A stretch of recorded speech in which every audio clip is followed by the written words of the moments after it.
We are Man vs. Meeple, and for September 25th through October 8th, this is What's Next.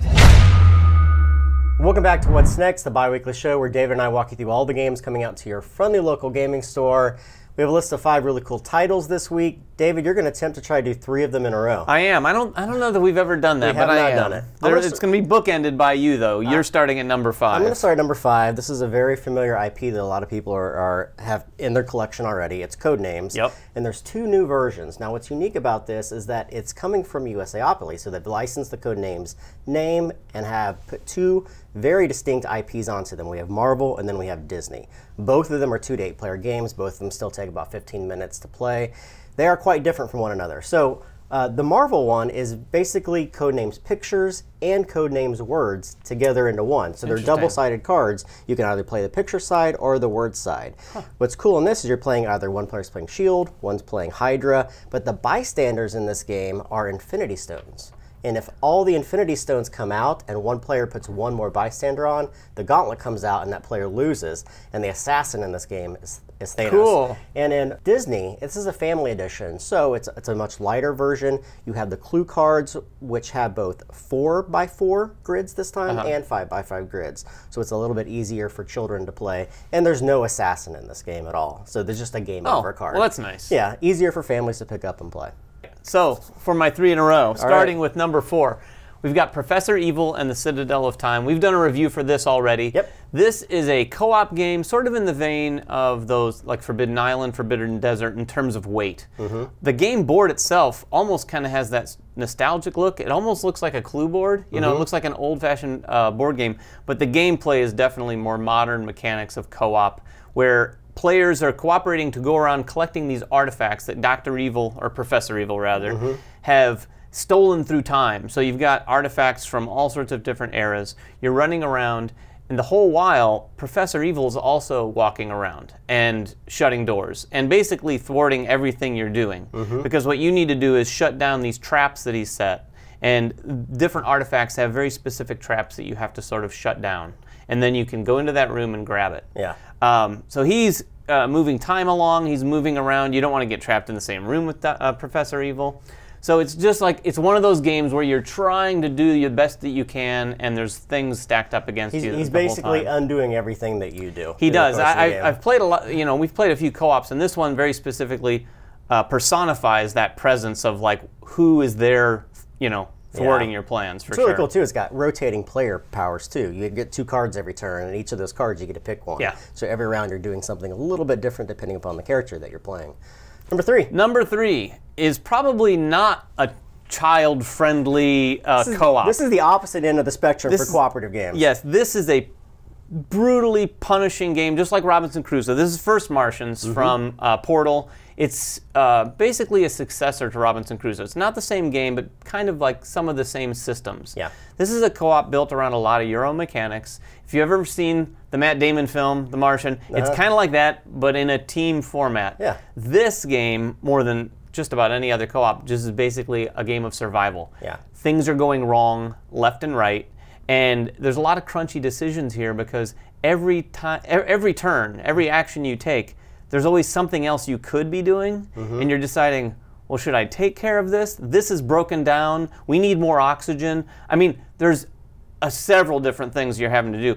All the while, you've got these objectives that you're moving towards. Yeah. And like Robinson Crusoe, it's scenario-based, but this also has sort of a couple different campaign modes where you can kind of play it all the way through. And almost, some of it even has a bit of a legacy flavor to it. Not the whole game, but there are some elements like that. That's cool. Big difference between this and Robinson Crusoe is this has an app, which makes sense for a variety of reasons. I mean, obviously this has more of a not science fiction theme. Yeah. This is actually a very heavy science theme. That's cool. But the app throws in events, and unlike a lot of other co-ops in the past and Robinson Crusoe, you don't necessarily know what the results of some of these events are going to be. So you're going to be making some choices that you're not sure what's going to happen. That's cool. That's cool. So it kind of brings in a little bit more of a narrative, I feel like, or a little bit more of a feeling of exploration. So First Martians is a punishing co-op. It's got a pretty heavy learning curve too. We haven't played this one, but if it's anything like Robinson Crusoe, which I'm very experienced with, that's a hard game.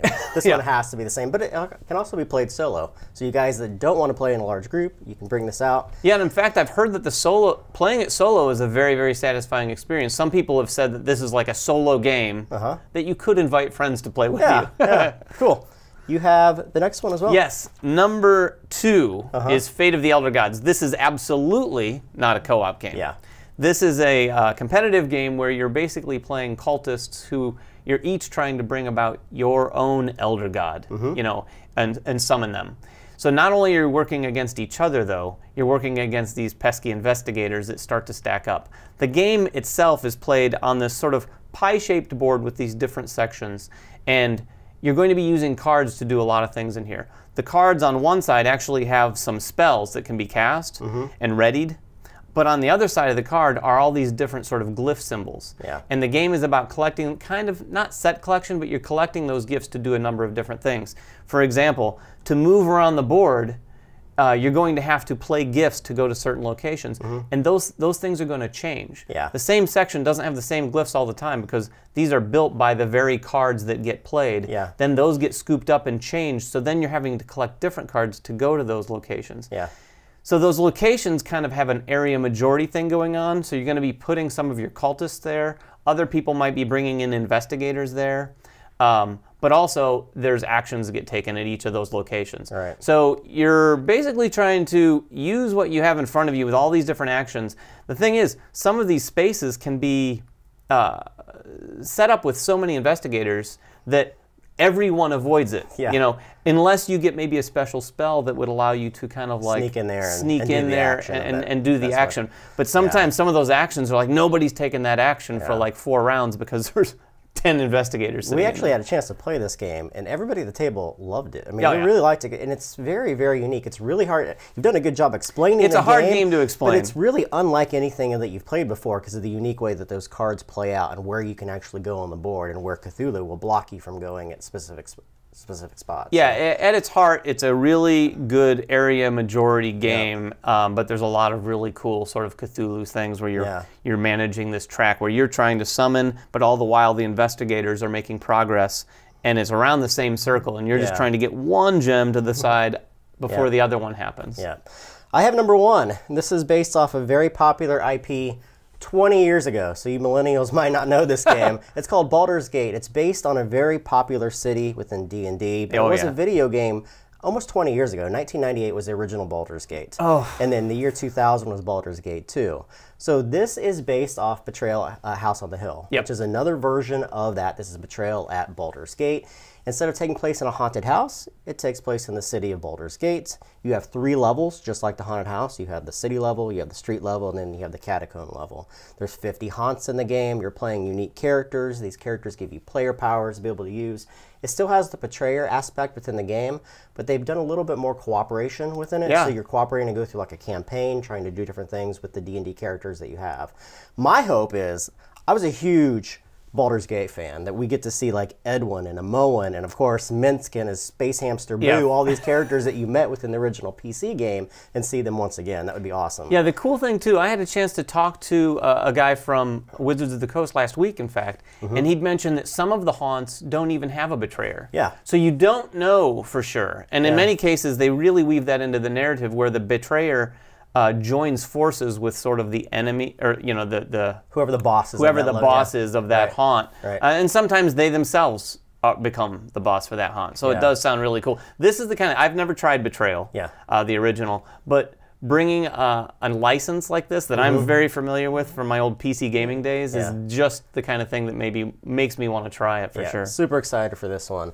All right, friendly local game store time. We haven't had a friendly local game store for a couple episodes now. We have a really cool one called Vault of Midnight. These guys are in Grand Rapids, Michigan, and I went up there a couple weeks ago for Grand Con and happened to stop by their store. Renegade Games also had an event with them that they hosted at a separate location, in fact, to play a bunch of Renegade games. So this place is first and foremost a comic book store, but they definitely do games too. And I think games are probably a growing aspect of what they're trying to do. Everyone who works there seems to be a gamer. The really cool thing about this, and I use the word cool with purpose, it is the coolest looking, one of the cooler looking stores I've seen. It looks like the best way I can describe it, it almost looks like a well-curated gift shop from a museum. Like if you went to like a comic book museum, this looks like it would be the gift shop. It's very clean, very stylish, and it doesn't have a lot of clutter. You know, you go into a lot of comic book stores and there's boxes upon boxes of stuff. This is very clean. It looks like they have all of sort of the cream of the crop. Right. And as a gaming store, it's sort of on the rise. And they have 3 locations all throughout. I just went to the Grand Rapids location.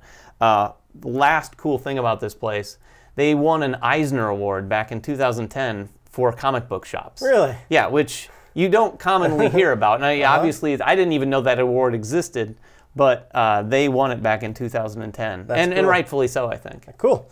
We'll come back in 2 weeks, guys. We will have another What's Next. Make sure you guys subscribe to us, follow us on Twitter, like us on Facebook, and everything else that we do here at Man vs. Meeple, and we will see you guys next time. Bye-bye.